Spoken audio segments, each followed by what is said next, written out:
Lectura de la epístola de San Pablo apóstol a los Corintios. Hermanos, el que se gloria, gloríese en el Señor, porque no es aprobado el que a sí mismo se alaba, sino aquel a quien Dios alaba. Ojalá soportaseis un poco mi indiscreción, pero sopórtame, ya que soy amante celoso de vosotros, pues os amo con el celo de Dios. Os tengo desposados con este único esposo, que es Cristo, para presentaros a Él como una casta virgen. Y el Evangelio está tomado del libro del evangelista San Mateo.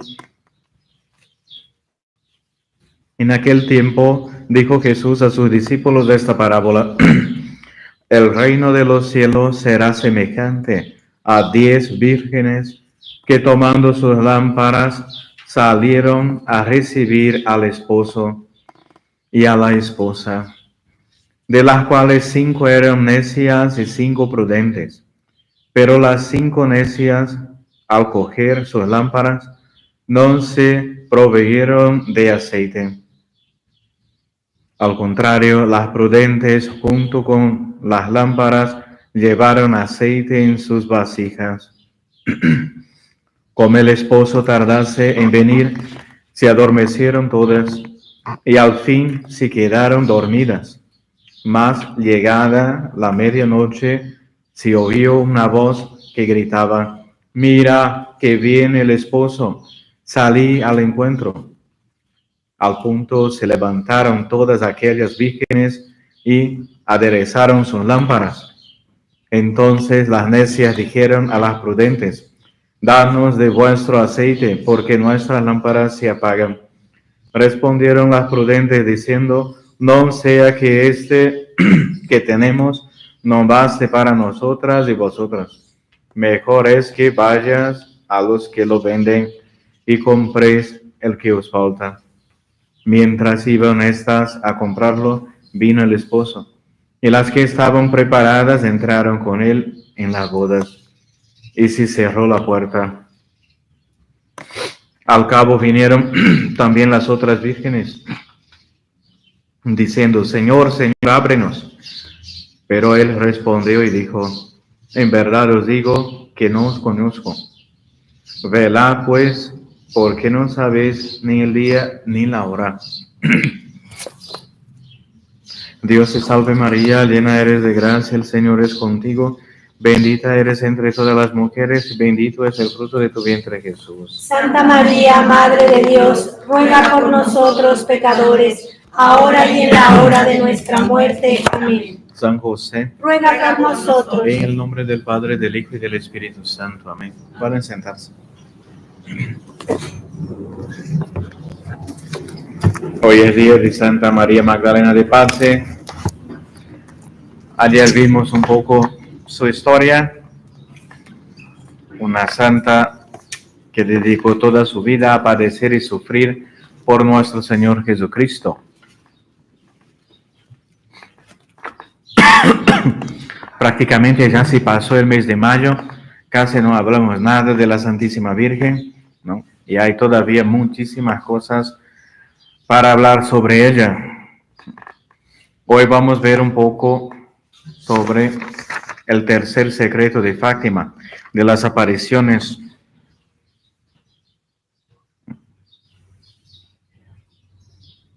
Del día 13 de julio de 1917.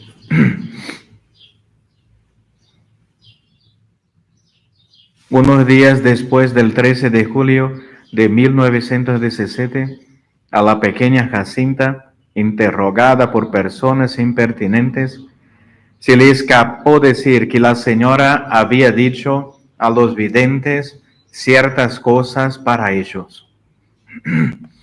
Entonces, hay cosas que son públicas, que Nuestra Señora dio permiso para que hablaran públicamente, y hay cosas, no, que son un secreto, ¿no? Pequeño secreto. Son cosas que fueron reveladas solamente a Lucía, Francisco y Jacinta, ¿no? Entonces muchos se preguntaban, ¿no? Hay un secreto y esto no va a ser revelado y qué si pasa, ¿no? Y qué quiere decir la aparición esta de Fátima. Muchas profecías.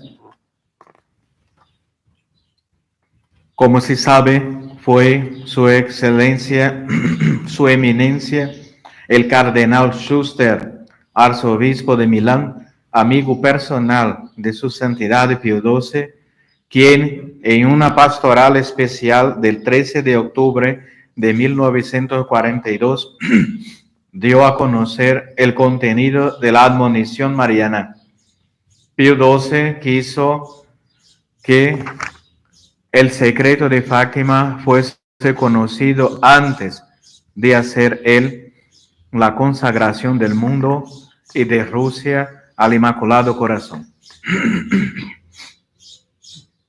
Entonces, este cardenal, el cardenal Schuster, gran liturgista, amigo del Papa Pío XII, ¿no? Tuvo esto permiso del Papa para publicar algo, para revelar una parte del secreto.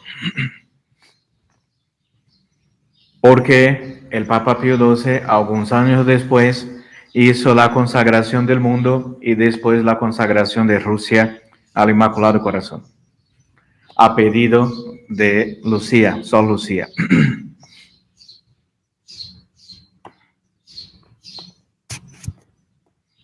Y ya sabemos lo demás.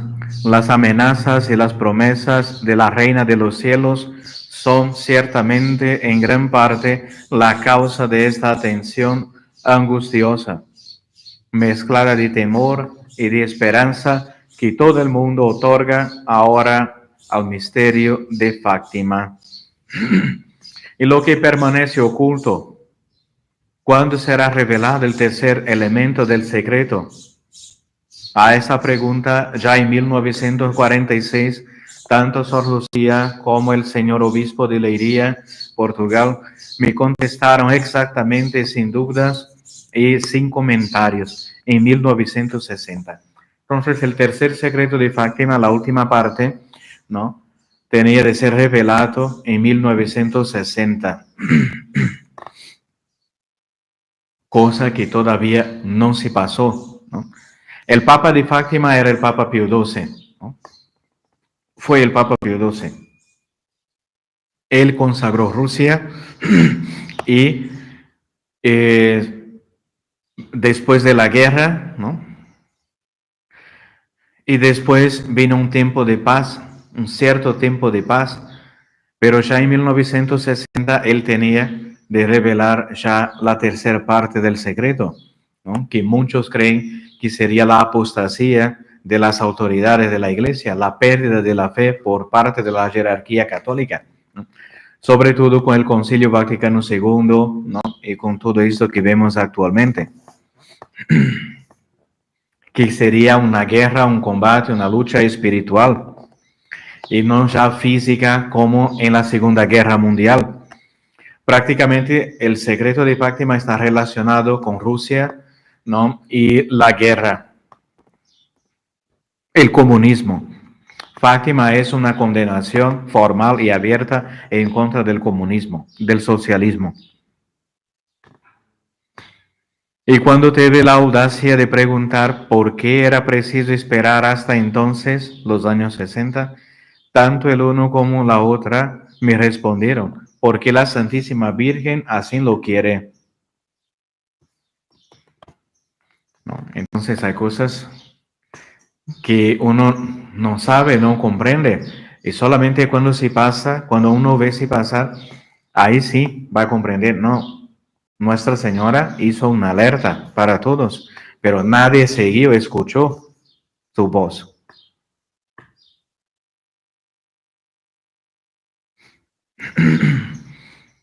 Si se atienden mis deseos, Rusia se convertirá y habrá paz. Si no, ella difundirá sus errores por el mundo. provocando guerras. China, Insulindia, Grecia, Corea, desórdenes en el Oriente Medio y en otros lugares, y persecuciones contra la Iglesia en Ucrania, Yugoslavia, Lituania, Hungría, Checoslovaquia, Rumania y más disimuladamente en Polonia y Prusia. Muchas personas buenas sufrirán martirio. ¿Quién puede contar los mártires en los países citados? Añadiendo a los mismos los países bálticos, China y Vietnam. Asesinatos, campos de concentración, torturas, trabajos forzados en peores condiciones que para los antiguos esclavos. El Padre Santo tendrá mucho que sufrir. Insultos cotidianos en la prensa rusa y en la de los pueblos satélites. Encarcelamiento de sus cardenales y obispos. Apostasía o a lo menos insubordinación de algunos obispos y sacerdotes. ¿Y no hemos visto todo eso? Varias naciones serán aniquiladas. Los pueblos bálticos han quedado literalmente borrados del mapa. Otras 10 naciones solo tienen una existencia nominal dependiente de la voluntad del dictador ruso. El cumplimiento tan completo de estas amenazas maternales no ha de servir para aumentar en nosotros la confianza de poder ver realizadas las promesas, pero al fin triunfará mi inmaculado corazón. Hubo también algunas apariciones posteriores, ¿no? en los años 20 y 30. No solamente hubo apariciones en 1917. Apariciones posteriores de la Virgen y permiso para revelar el secreto, la devoción de los primeros sábados. El autor acaba de recordar unas líneas más arriba en el curso de esta misma nota, que la parte secreta de la conversación de julio de 1917 fue dada a conocer al gran público por vez primera en una carta pastoral publicada el 13 de octubre de 1952. Entonces, la gente prácticamente tuvo conocimiento de estas mensajes de 1952, ¿no? Por el cardenal Schuster, que era este amigo del Papa Pío XII. Es evidente que esto no hubiera podido ser hecho sin un permiso expreso de aquella que había encargado a los niños 25 años antes, que no lo dijeron a nadie. Tal permiso, en efecto, había sido dado por la Santísima Virgen a la hermana Lucía en una serie de apariciones particulares acaecidas en Tui entre los años de 1925 a 1932. Las que han sido referidas con precisión son 5. De ellas, las 2 primeras estuvieron relacionadas con la devoción al Corazón Inmaculado y la comunión reparadora de los primeros sábados. Primera parte del secreto, de julio. En cambio, las 3 últimas revelaciones celestes se refirieron a la consagración y conversión de Rusia, que es la segunda parte del secreto.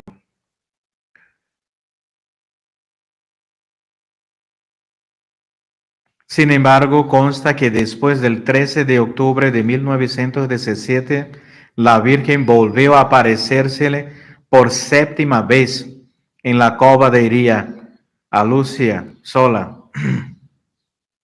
el día 17 de junio de 1921, cuando ella, muertos ya Francisco y Jacinta, fue a despedirse de aquel lugar de bendición antes de salir de Ausustrel para ingresar en el pensionato.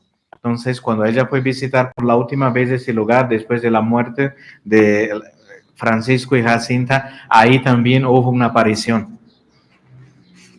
Pero nadie sabe lo que se pasó ahí. Más tarde, las 5 apariciones particulares antes aludidas han sido las siguientes. La primera de ellas en 1925, 10 de octubre.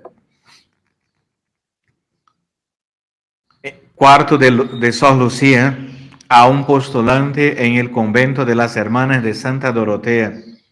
Se le aparece la Virgen con el niño Jesús a su lado sobre una nube resplandeciente. Le muestra su corazón rodeado de espinas y Jesús, señalándolo, la exhorta a tener compasión de aquel corazón martirizado continuamente por la ingratitud humana, sin que haya quien lo consuele con actos de desagravio. A esto la Virgen añade: mira, hija mía, mi corazón rodeado de espinas, con que los hombres ingratos lo atraviesan en todo momento con sus blasfemias e ingratitudes. Tú, a lo menos, procura consolarme. Anuncia en mi nombre que prometo asistir a la hora de la muerte con las gracias necesarias para la salvación a todos los que el primer sábado de 5 meses seguidos se confesaren, recibieren la Sagrada Comunión, rezaren la tercera parte del rosario, meditando en los misterios del rosario, con el fin de desagraviarme. En esta primera aparición, la Virgen no habla para nada de Rusia, sino que encarga a Sor Lucía que anuncie la devoción al corazón inmaculado y la práctica de los primeros sábados. Es decir, ni siquiera instó a que se preocupara de su rápida propagación, sino solo pidió que la anunciara.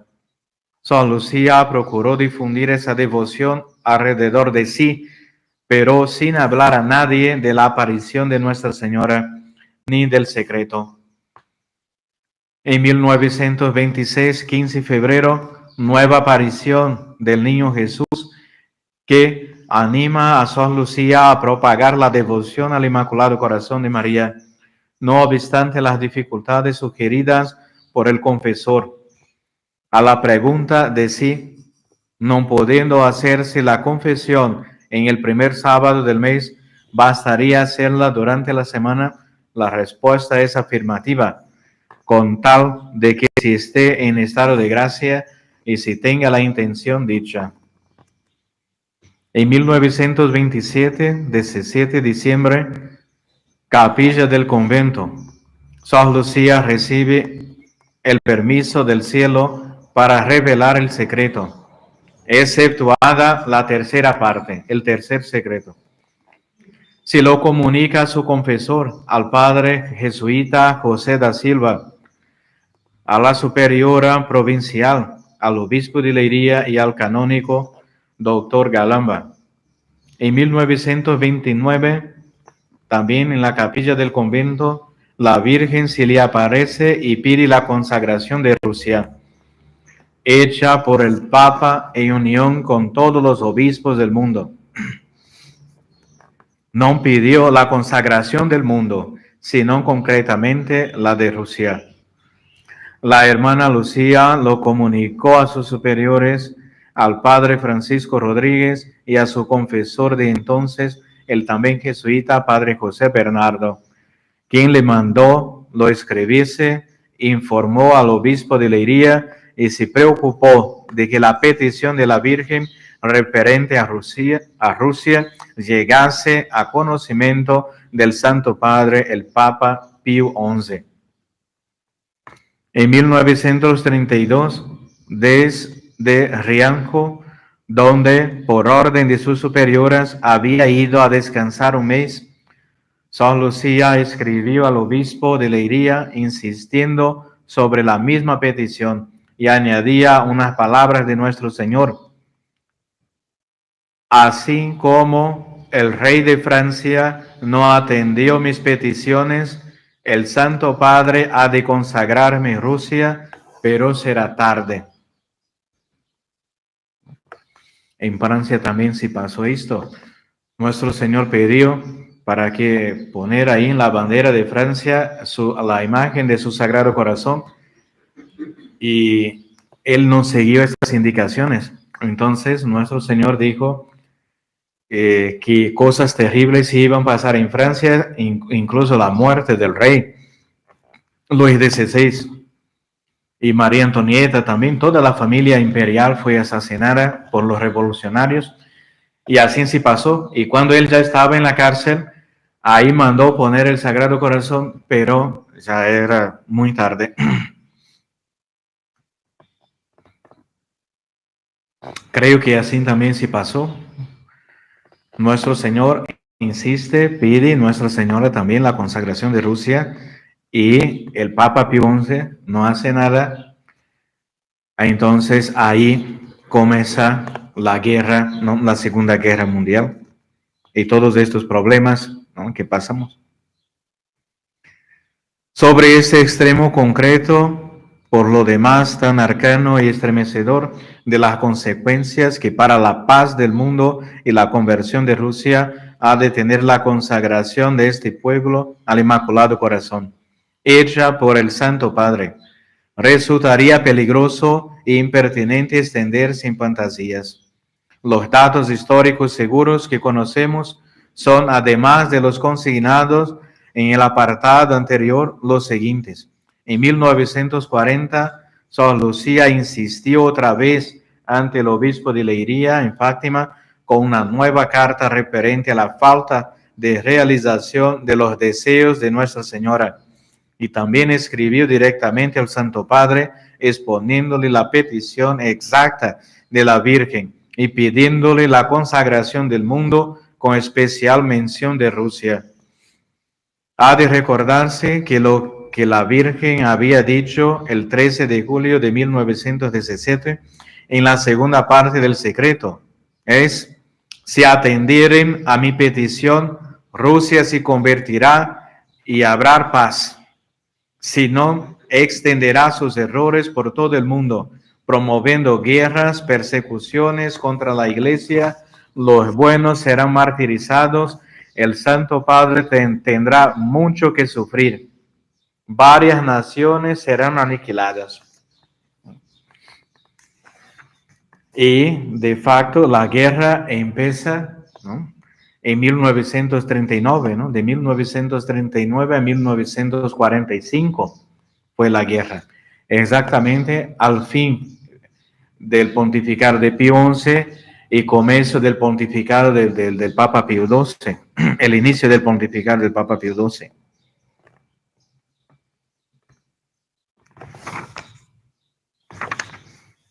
La guerra que iba a dar oportunidad para todas estas catástrofes había sido anunciada por la Virgen 13 de julio de 1917, que comenzaría bajo el reinado del Papa Pío XI. Nosotros no sabíamos entonces si era un papa o un rey, pero la Virgen Santísima habló. Pío XI ha aclarado en cierta ocasión la hermana Lucía. Ella misma ha entendido luego que este punto no puede considerarse como un fallo de la predicción, puesto que la guerra mundial de 1939-45 quedó abierta antes de morir Pío XI, ¿no? Entonces, ya en 1917, ¿no?, la Virgen habla del Papa Pío XI, que ni siquiera fue elegido, ¿no?, que iba a ser elegido años después. Por otra parte, ya próxima a morir, Jacinta había dicho en el hospital de Lisboa, donde se hallaba internada: si los hombres no se enmiendan, Nuestra Señora enviará al mundo un castigo como no se ha visto otro igual, y antes que a otros países, a España, con la guerra civil española y los comunistas. La pequeña hablaba también de grandes acontecimientos que se realizarían alrededor de 1940. La señal anunciada por la Virgen de que esta Segunda Guerra Mundial estaba próxima sería una extraña luz roja en el cielo. Cuando veas una noche iluminada por una luz desconocida, sabe que es la gran señal que Dios os da de que vaya a castigar al mundo por sus pecados, por medio de la guerra, el hambre, la persecución de la Iglesia y del Santo Padre. Esta extraña señal sobrecogedora se produjo, en efecto, en todo el occidente de Europa en la noche del 24 a 25 de enero de 1938.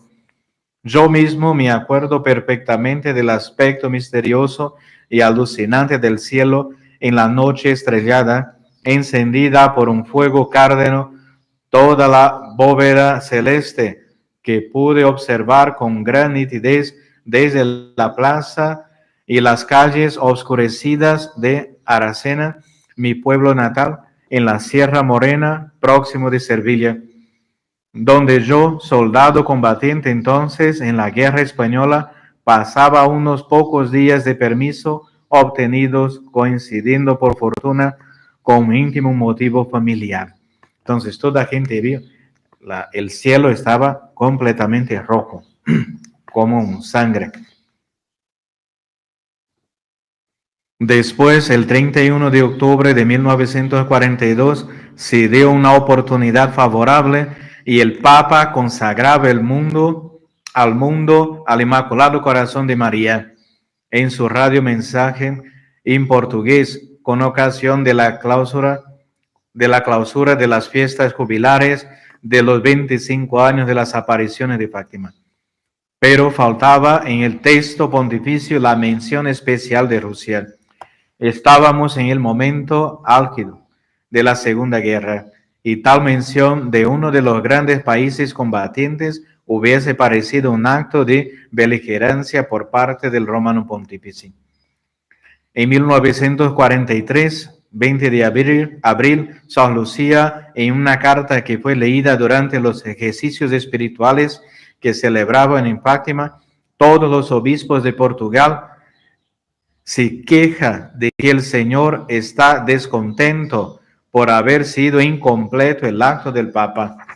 El texto íntegro de la carta, que fue dada a conocer también por el cardenal Segura en una asamblea sacerdotal en la Catedral de Sevilla, dice así: Dios nuestro Señor me había manifestado ya su contento por el acto del Santo Padre y varios obispos, aunque incompleto, según su deseo. En recompensa promete acabar en breve la guerra. La conversión de Rusia se realizaría si los señores obispos de España atendieren los deseos de nuestro Señor y emprendieren una verdadera reforma en el pueblo y el buen clero. Pero si no, ella, Rusia, será el enemigo con que Dios los castigará una vez más todavía. Entonces, nuestro Señor pide a los obispos de España, ¿no?, que empiecen, que emprendan una verdadera reforma en el pueblo y en el clero, ¿no?, que la gente ya vivía muy mal en esta época, ¿no? Y todavía no se hizo. Y Dios entonces va a utilizar de Rusia para castigar a la gente, ¿no? Y así es hasta nuestros días. En 1952, para concluir, 7 de julio, fiesta de los santos Cirilo y Metodio, evangelizadores de los eslavos de Rusia, el Papa Pío XII, por su carta apostólica Carissimis Russiae Populis, hace al Inmaculado Corazón de la Virgen la consagración particular de Rusia. Entonces, la guerra fue en 39, empezó en 1939, Nuestra Señora ya pedía la consagración de Rusia, ¿no? Y el Papa Pío XII va a ser en 1952, años después de la guerra que se termina en 45. Estaban para cumplirse 35 años desde aquella inolvidable mañana del 13 de julio de 1917 en la cova de Iría. Había dicho entonces la Virgen: por fin el Inmaculado Corazón triunfará. El Santo Padre me consagrará a Rusia y será concedido al mundo algún tiempo de paz. Desde 1952, la historia del mundo sigue. Pero esto es solamente una parte del secreto.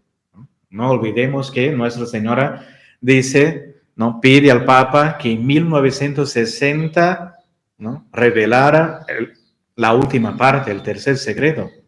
Entonces, en 1952 hubo la consagración de Rusia al Inmaculado Corazón. Pero el Papa Pío XII fallece, murió en 1958. ¿No? Y, entre comillas, el nuevo Papa, Juan XXIII, ¿no?, que asume el pontificado, ¿no?, usurpa, ¿no?, la cátedra de San Pedro. En 1960 pide, Santo Padre, hay que publicar, hay que tornar a hacer público el tercer secreto. Y Juan XXIII dijo que no era necesario, que él no era profeta de desgracias y que iba a hablar solamente de cosas buenas, que ya estaba empezando la reforma de la Iglesia y el Concilio Vaticano II, que ya tenía una brillante idea, que era hacer un concilio, el Concilio Vaticano II, para mundanizar la Iglesia. Y ahí estamos en esta situación actual. Muchos teólogos, muchos sacerdotes, obispos creen que el tercer secreto está relacionado con la pérdida de la fe, ¿no?, con un problema que se iba a pasar en la Iglesia Católica, con los obispos, la jerarquía, pérdida de la fe de los papas, cardenales, obispos, sacerdotes y laicos, y se iba a pasar la gran apostasía, ¿no? O sea, sería el principio del fin o un castigo, ¿no?, a nivel espiritual, ¿no?, muy grande, que se iba a pasar en todo el mundo y muchas almas se iban a perder, ¿no?, con esta apostasía. Y es lo que estamos hasta hoy. Entonces, hasta el momento, no sabemos qué se va a pasar, ¿no? En la época del falso Papa Juan Pablo II, el cardenal Ratzinger también publicó un tercer secreto que no convence a nadie, ¿no?, que es algo, se ve que es algo falso, fabricado, hecho ahí, ¿no?, por los modernistas, que no tiene nada que ver con el secreto verdadero de Fátima, ¿no? Y no sabemos, Sor Lucía también no habló nada, falleció, ¿no?, así en 2005 y hasta hoy no sabemos nada, pero lo que vemos es que la crisis en la Iglesia sigue, ¿no?, y muchas almas se van al infierno por falta de conocimiento. Entonces, recemos nuestro rosario. Nuestra Señora dio, ¿no?, a los pastorcitos de Fátima, ¿no?, 2 tábulas de salvación, ¿no?, en el secreto. Primero, la devoción de los 5 primeros sábados, confesión, comunión reparadora y meditación en los misterios del Rosario, y la oración cotidiana, ¿no?, del Santísimo Rosario. Entonces, son las armas que tenemos para combatir nuestros enemigos espirituales hoy en día. Claro, y para los que pueden, los que tienen acceso, el santo sacrificio de la misa y los sacramentos. Pero con esta guerra que se pasa espiritual, ni todos tienen acceso a los sacramentos. Entonces, Nuestra Señora, que ya tenía esta visión, ¿no?, de más allá, dijo al menos entonces el Santísimo Rosario, ¿no?, cada día. Ave María Purísima, en el nombre del Padre, del Hijo y del Espíritu Santo. Amén.